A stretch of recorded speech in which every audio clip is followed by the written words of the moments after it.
Good morning everyone, Francois here from the Make Club Lego Build channel. Today we're going to start a new project. It's a supercar out of China from a company called Nifeliz. This particular model is, they call it the Asil, A-S-I-L. A little over 4,000 pieces. It has a sort of a different numbering system for the bags and so forth. I had a preliminary look at some of the parts.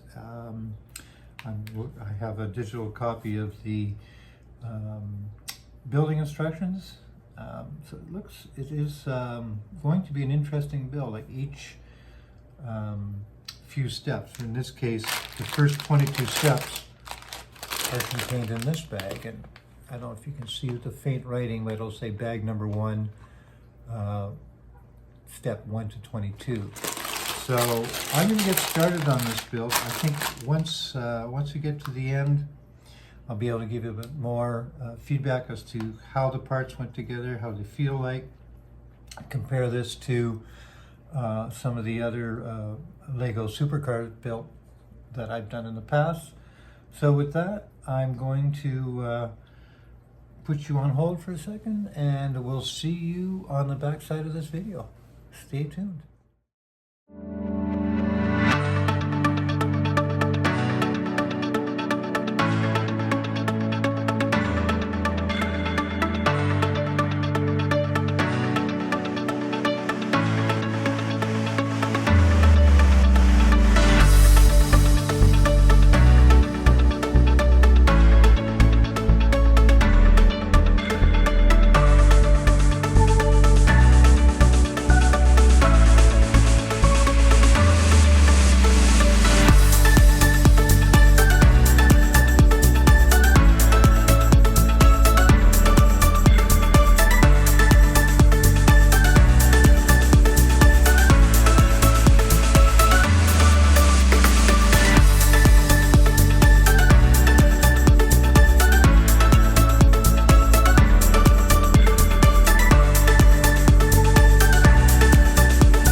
Well, this is a pretty good place to stop. Did manage to get my first impressions in. The material that the blocks are made from is, I think, slightly different. What I think they have done is they've made all of the parts, regardless of the color, of the same material. That's sort of what it feels like.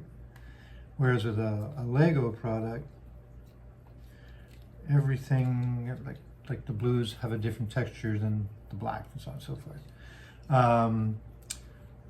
The pins they seem to be easier to put in, but then the click is a tiny bit harder, which is good. They really are in there well. The challenging part for me is getting used to the instructions. They are quite a bit different than what you'll find in a typical Lego build. But on the other hand, I really enjoy the challenge because, again, they show you where things go, but for an example, they won't tell you, oh, you have to turn this part upside down. You have to kind of figure that out on your own. However, that is certainly not a deal breaker. It's just a matter of getting used to how they format their instructions. So with that, I'm going to cut you loose for today, and we'll catch you on the next video. Again, thanks for watching. I hope you're going to find this particular build as interesting as I am. You can already see some interesting developments here. Like typically, when this might be the front diff, might be the rear diff. I'm not entirely sure, but it's a completely different build system. So with that, I'm going to cut you guys loose. Thanks for watching, and we'll catch you in the next video.